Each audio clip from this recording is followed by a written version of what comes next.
creating cultural awareness and understanding. This is Culture Clique. Culture Clique is written and produced by KQAL FM on the campus of Winona State University. He came to us through our radios like a fond memory of yesteryear, with music and laughter and an insight into Minnesota life that only a true Minnesotan would understand. Today on Culture Clique, we hear from Garrison Keillor, author and creator of A Prairie Home Companion, The Writer's Almanac, and more. Now, Garrison is bringing his new show, An Evening with Garrison Keillor, right here to Winona. At the end of today's show, listen for your chance to win a pair of tickets to see An Evening with Garrison Keillor, Friday, October 18th at the St. Cecilia Theatre here in Winona. I'm Bill Stoneberg with Garrison Keillor on Culture Clique. Well, it's a pleasure speaking with you. Honestly, it feels a little surreal that I'm speaking to the man who created the magical place that I read about as a kid in Lake Wobegon days, and the voice that I've heard on Prairie Home Companion so many times. Welcome to the show, Garrison. Thank you so much for joining us today. Well, thank you so much. I used to do morning radio myself. I miss it. Yeah, and I've got some questions for you about that too, about radio in general, just, radio guy to radio guy. But before we get into that, I just kind of want to talk about the show. You have a new live show titled An Evening with Garrison Keillor. You're bringing it to Winona on Friday, October 18th, so that'll be a week from tomorrow, and it's going to be at the St. Cecilia Theatre. So what can we expect in this new show? Well, I'd like to do an odd improvised combination of stand-up comedy and some stories, and poetry. I memorized poetry when I was a kid. I loved memorizing Shakespeare and Wordsworth, and I like to toss out poems that just seem like the most natural thing, and sing some of the maudlin ballads that my grandmother sang me to sleep with, and cool. and talk about this, that, and the other thing.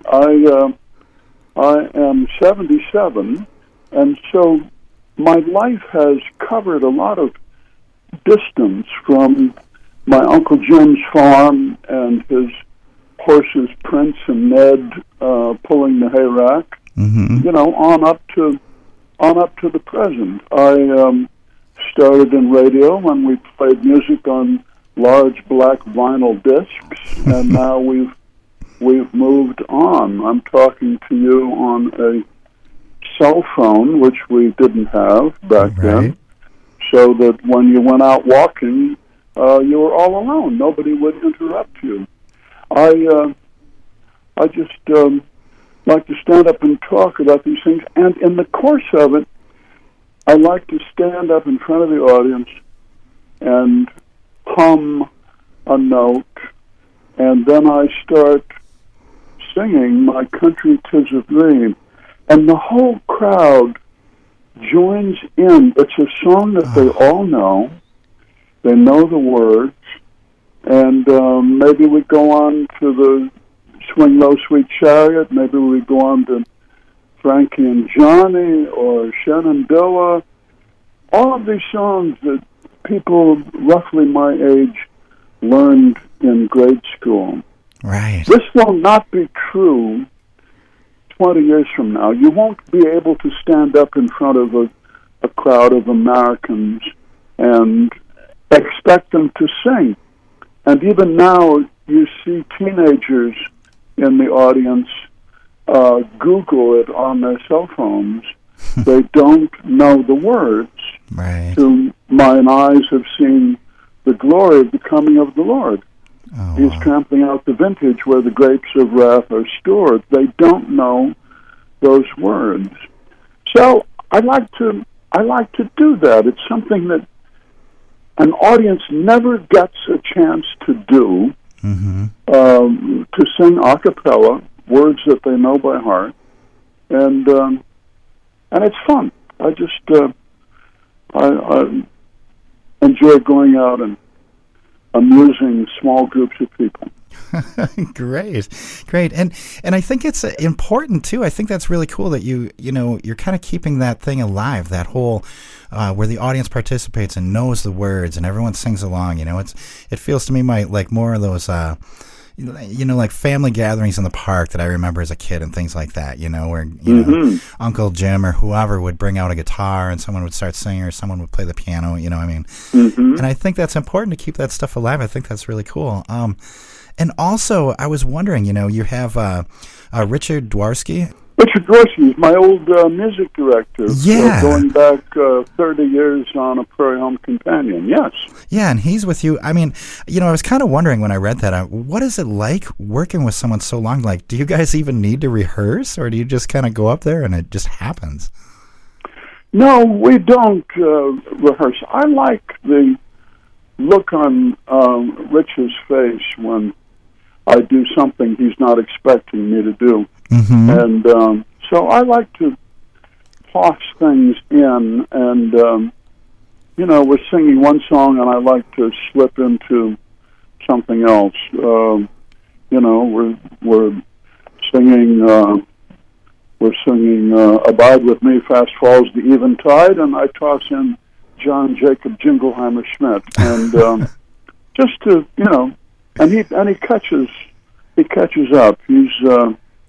He's a bright guy. He studied classical piano, okay. And then he got into rhythm and blues and rock and roll, when he was young, and then he accommodated himself to A Prairie Home Companion, where everything changed every 10 minutes, and you went directly from great balls of fire to how great thou art, and he's when he decides he's had enough, then I'm all done. So. Well, it sounds like a blast. I love that, throwing each other curveballs and stuff and just flowing with it.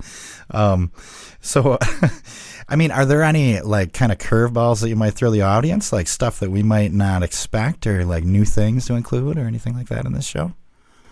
Well, I might touch on a little personal history. I am happy to tell about a theft that I pulled when I was 5 years old, living in South Minneapolis, and stole money to ride a streetcar to downtown.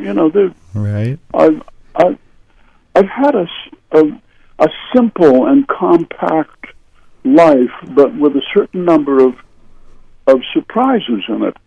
And the one thing that I really need to talk about is how I look back 70 years and I see these teachers and I see my aunts.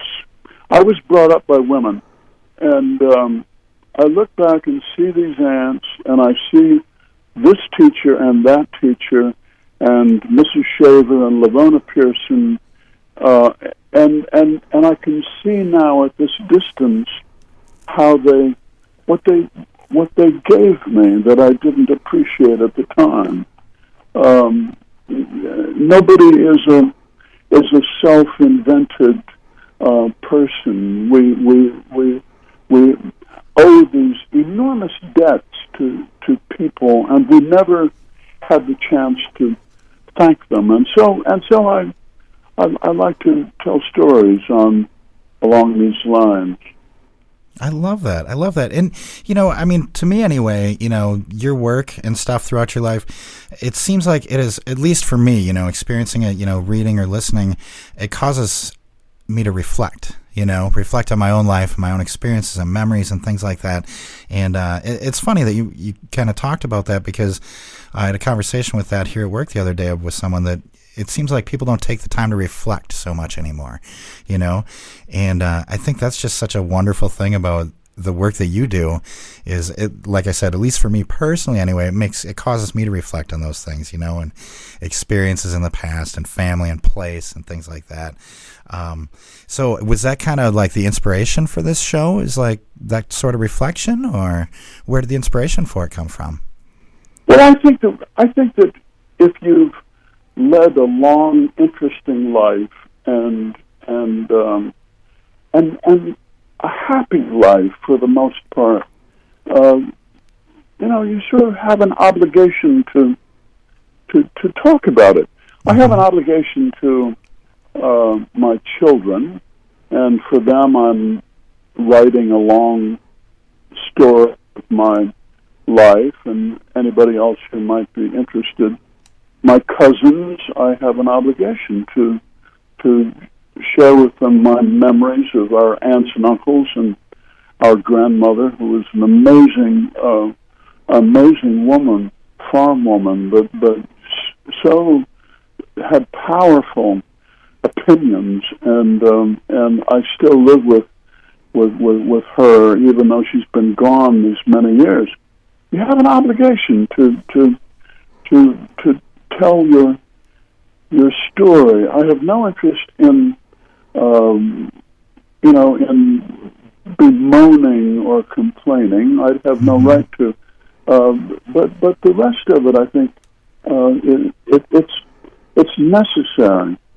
It is a sort of reflection. I ride the bus in Minneapolis, and around me are all of these people with little plugs in their ears, and they're tuned into music or something that, radio, who knows. Mm-hmm. And I don't understand this. Why one needs to have constant audio input during these right. times when you could be just thinking, just looking around and listening and observing the world. Right. I don't understand the earplugs. I just don't get it. Neither do I. I never have, in fact. I mean, because, like you said, there's so much in the world just to experience and, just to hear the sounds of just the world itself, even if it's not nature, even if it's just cars going by or people chatting in the park or whatever. I really like that. And I like that you said that it's kind of necessary, that you're obligated. I mean, we think about history as like something you learn in a book or something, but it's all around us with everyone who has come before, our parents and grandparents and everything. And I always valued that when my grandma would tell stories and things, I mean, so I just think this is a fantastic thing that you're bringing this show to town here for us. And another thing that I read, I heard that you did some similar shows, I believe last February, and there was a week-long blizzard, which, I'm sure, you're from Minnesota, so you're kind of, you understand the weather here, but did that cause any problems for the show? I mean, it sounds like that was quite an adventure. I mean, what was that like?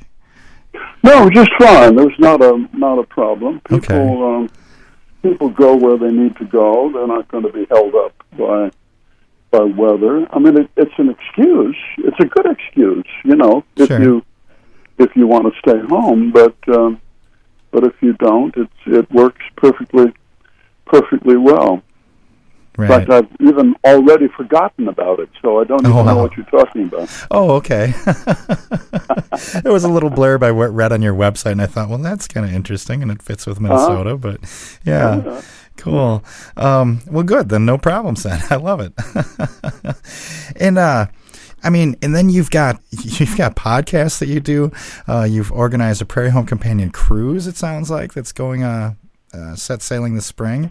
It seems like you're always busy creating something. Are there other things in the works right now that we might expect in the future beyond this show? Or I'm working on a musical called Dusty and Lefty. It's about two cowboys, and they're heading for the town of Yellow Gulch, and they're looking for Lefty's old girlfriend, Evelyn Bibelow, whom he has not seen in 6 months, and they find her in the town. Two cowboys ride into town, and here she is, his old girlfriend, and she's holding a little bundle in her arms, and it's a little girl. It's a 3-month-old infant girl. And suddenly Lefty, who's looking for love, discovers that he's become a father. He wasn't expecting that. And I think it's a really original idea for a musical. Usually musicals are about, looking for the loved one or looking for happiness. Right. And he finds everything there at one time. He finds the woman he loves, and he also finds this beautiful complication. Right. And she hands the infant to him, and he sings her a song about his own confusion and wonder. I like it. I'm working on it. I have no idea, what will happen to it or to the Lake Wobegon movie that I'm writing. It all takes place on one day, Flag Day, and I have no idea what will happen to them, which is a wonderful thing about being 77, is that your ambition has burnt off. I have no ambition left, but I still love to work. I still love to write. And but what becomes of it, whether it is, quote, successful or not, doesn't really matter to me anymore. And so I just like to be doing what I love to do. And so to me, playing Winona, Minnesota is no different from playing Hollywood Bowl or playing Carnegie Hall. It's the same. It's the same thing. Your career comes to an end and your work goes on. Mm-hmm. I really love that about being this age. That is a fantastic attitude. I love that. And especially about, the work goes on, even after the ambition is gone or whatever. I mean, like you said, it's something you love. And I think that's the great thing about doing anything that's creative is you do it because you do it, right? Mm-hmm. I have friends who are in the sciences, botany, biology, physics, mm-hmm. chemistry, and my friends who are in the sciences retain this love of the subject. My friend Litton, a botanist, is 76, and he loves teaching more than ever. Oh, wow. This is not true, I think, in the humanities, but it is true in the sciences. Mm-hmm. People keep working at it because it is so inherently fascinating. Litton loves to take high school kids out on field trips and point out interesting trees and plants. I mean, to me, this is so incredibly wonderful, and there's no weariness on his part. I feel exactly the same way. Nice, and I think people are excited, and especially here in Winona, that you continue doing what you do, because you love it, because we love it too. But, and I was wondering about this, you stay so busy creating things. What do you do in your downtime, to relax and just kind of reflect like we were talking about before? What do you do for downtime? I'm married well. It took me a while to find her, and I had a couple of mismatches, but I'm married well. We've been married for 25 years. Nice. And she is a woman of great enthusiasms that are beyond mine. She loves opera. She loves classical music. She's a violinist. She loves museums. She's a walker, and she's and she's a woman who never lacks for something to say. So sitting and conversing with my wife is what I love to do. We go for walks around Minneapolis, and we sit and we have coffee, and we walk around the Walker Art Center. It's kind of a boring gallery, but she likes it, and we talk. We talk about how we met. We were born in the same big white house on Prairie Street in Anoka, Minnesota. Oh, wow. She is 15 years younger than I, and we were both born in Dr. Mark's maternity hospital. But then she went off to New York and became a freelancer, and I stayed in St. Paul, and we met because her older sister was my younger sister's classmate.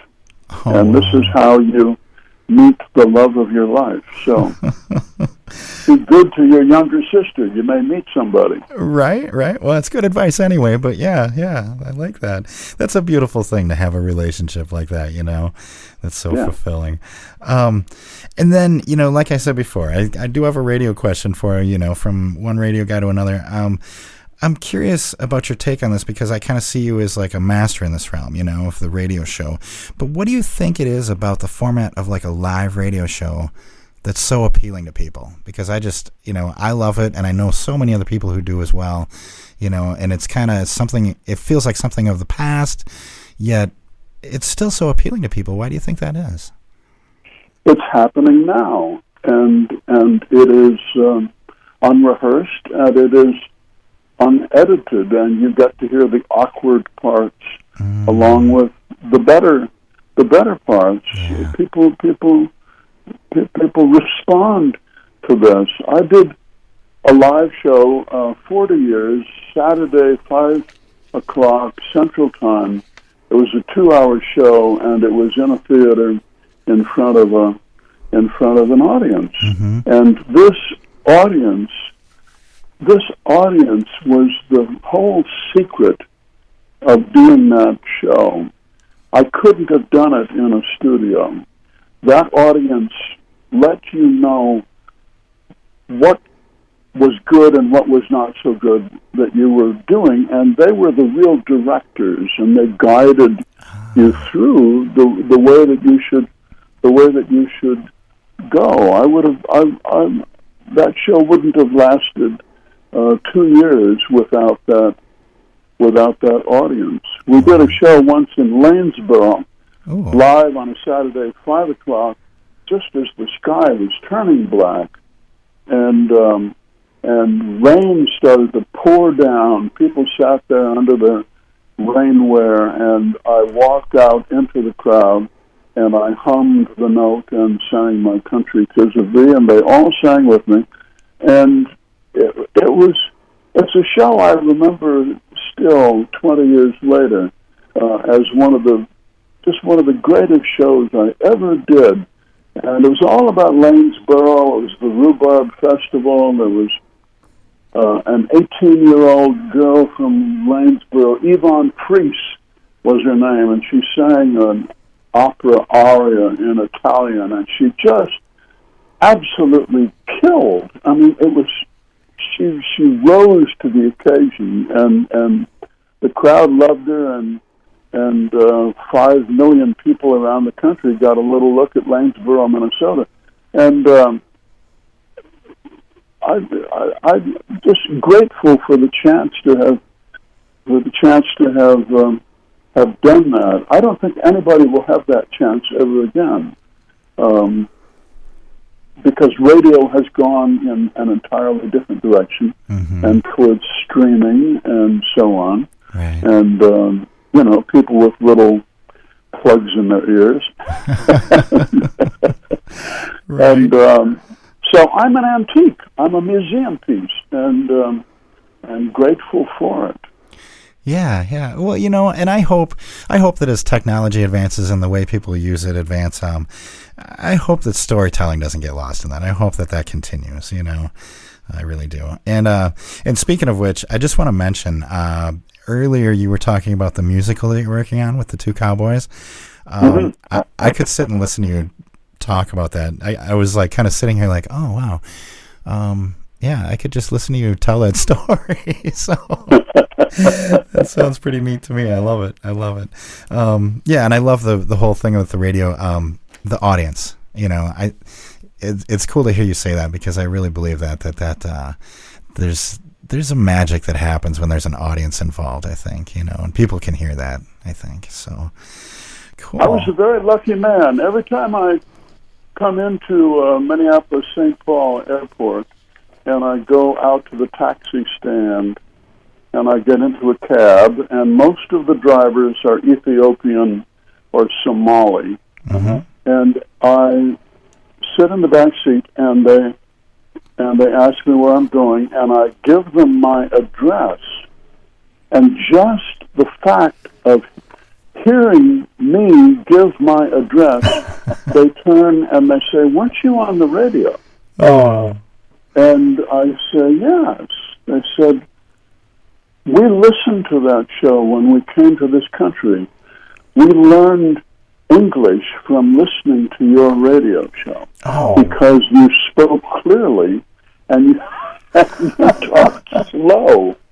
And you were talking about farmers and animals and things that we knew.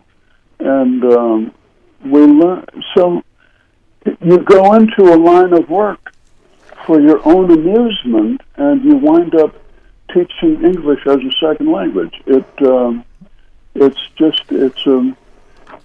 miracle. I love it every time I meet them.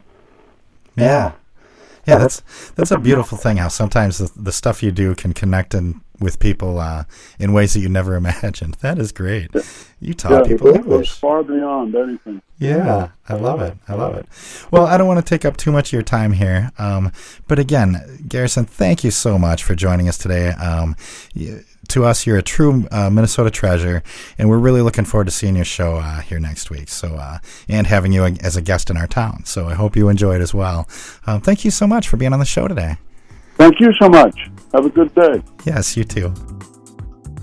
Thanks again to Garrison Keillor for joining us today on Culture Clique. For more information on Garrison and his new show, go to garrisonkeillor.com. For your chance to win a pair of tickets to see Garrison's new show, An Evening with Garrison Keillor, next Friday, October 18th at the St. Cecilia Theatre, just give us a call at 457-2222. That's 457-2222 for your chance to win. I'm Bill Stoneberg, and we've just heard from Garrison Keillor on Culture Clique. Creating cultural awareness and understanding. You've been listening to Culture Clique. Support for Culture Clique is made possible by the Minnesota Arts and Cultural Heritage Fund. Culture Clique is produced by KQAL-FM on the campus of Winona State University. For more information, look us up on the web at kqal.org. And thanks for listening to Culture Clique. Call 457-2222 right now for your chance to win a pair of tickets to see Garrison Keillor in Winona Friday, October 18th. Call us now at 457-2222 for your chance to win.